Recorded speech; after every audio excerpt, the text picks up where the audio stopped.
राजस्थान में हाईकोर्ट की सख्ती के बाद आखिरकार भजनलाल सरकार झुकी है। पंचायत और निकाय चुनाव की तारीख अब कोर्ट के सामने रखी जा चुकी है, जनता के सामने भी है। नवंबर तक वोटिंग होगी, लेकिन उससे पहले एक पेच है जो पूरे शेड्यूल को पलट भी सकता है।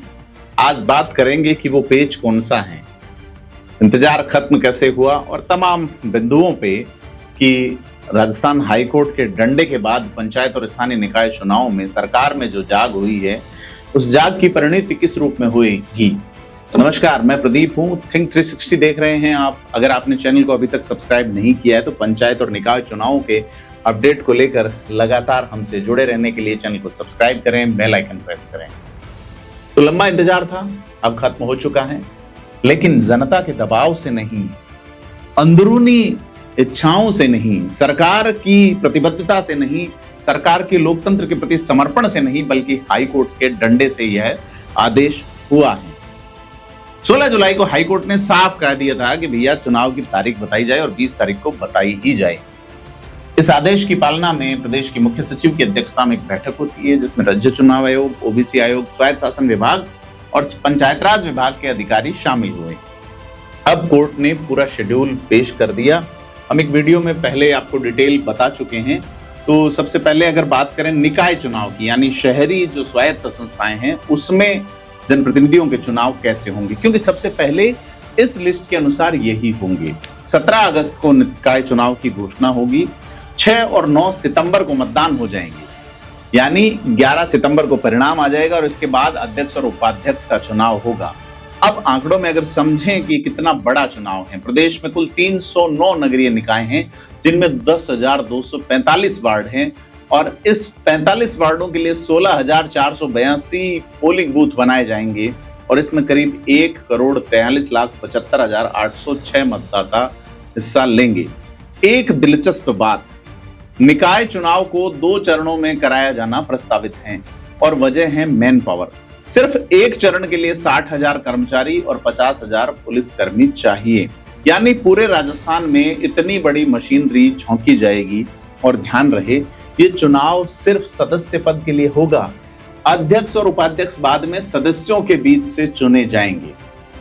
तो और अगर पंचायत राज चुनाव की, पंचायत के चुनाव की बात करें जो निकाय चुनाव के बाद होंगे, तो 23 सितंबर को पंचायत चुनाव की घोषणा की जाएगी। 13 अक्टूबर से 5 नवंबर तक अलग अलग चरणों में मतदान होगा और 12 नवंबर तक परिणाम आ जाएगा। अब इसका स्केल अगर समझते हैं, क्योंकि यह जो एक्सरसाइज है पंचायत राज चुनाव वाली, निकाय चुनाव से भी बड़ी एक्सरसाइज है। प्रदेश में कुल 14,403 ग्राम पंचायतें हैं, 457 पंचायत समितियां हैं और 41 जिला परिषदें हो जाएंगी और इसके लिए कुल 45,316 मतदान केंद्र बनेंगे, यानी विधानसभा चुनाव से थोड़े से कम। और इनमें 4,02,18,969 वोटर्स अभी तक रजिस्टर्ड, यानी निकाय चुनाव से लगभग 3 गुना ज्यादा वोटर्स होंगे। तो दोस्तों, ये आंकड़े यूं ही नहीं इतने बड़े हैं, इसके पीछे एक बड़ी वजह है। नए जिलों के गठन के बाद राजस्थान में ग्राम पंचायतों और पंचायत समितियों का बड़े पैमाने पर पुनर्गठन हुआ है। लगभग 3,400 नई ग्राम पंचायतें और नई पंचायत समितियां कई सारी जोड़ी गई हैं, जिससे कुल संख्या पहले के मुकाबले कहीं ज्यादा बढ़ गई। यही वजह है कि जिला परिषदों की संख्या भी 33 से बढ़कर 41 हो गई। नए जिले, 8 नए जिलों जो घोषणा हुई उसमें नई जिला परिषदें बनाई गई हैं। यानी ये चुनाव सिर्फ पुराने ढांचे पर नहीं, बल्कि एक पूरी तरह से नए प्रशासनिक ढांचे पर होंगे। 1 स्टेट 1 इलेक्शन मॉडल इसमें कितना फिट होता है, ये आप हमें कमेंट में बताइएगा। और यही वजह है कि पंचायत चुनाव वार चरणों में कराए जाएंगे। एक चरण के लिए ही 80,000 कर्मचारी और 70,000 के आसपास पुलिसकर्मी चाहिए। ये सीधे 4 पदों के लिए होगा, वार्ड पंच, सरपंच, पंचायत समिति सदस्य और जिला परिषद सदस्य। और इसके बाद उप सरपंच, प्रधान, उप प्रधान, जिला प्रमुख और उप जिला प्रमुख का चुनाव होगा। तो कुल मिला के अगर देखा जाए तो अब क्लियर है कि साहब 15 नवंबर से पहले जो डेवलपमेंट की बॉडीज हैं, हालांकि कॉन्स्टिट्यूशन की पालना में सरकारें ज्यादा विभाग इन बॉडीज को नहीं देती 73वें 74वें संविधान संशोधन के तहत, लेकिन फिर भी डेवलपमेंट की बॉडीज तो यही हैं। तो यहाँ एक बड़ा पेच है जो इस पूरे शेड्यूल को हिलाता है। पेच की बात हमने शुरुआत में की, वो पेच क्या है? सरकार ने कोर्ट में कहा है ओबीसी आयोग 5 अगस्त तक अपनी रिपोर्ट सौंपेगा। इसके बाद स्वायत्त शासन विभाग और पंचायत राज विभाग 15 अगस्त तक SC, ST, OBC और महिला आरक्षण की लॉटरी निकालेंगे और लॉटरी की तारीख से राज्य चुनाव आयोग के पास 90 दिन का वक्त होगा चुनाव कराने के लिए। अब ध्यान दीजिए, अगर यह 90 दिन का फॉर्मूला हाईकोर्ट स्वीकार कर लेता है तो मतदान 15 नवंबर तक भी खिंच सकता है। यानी जो तारीखें अभी हमने आपको बताई हैं वो सरकार का एक प्रस्तावित शेड्यूल है, प्रपोज्ड शेड्यूल है।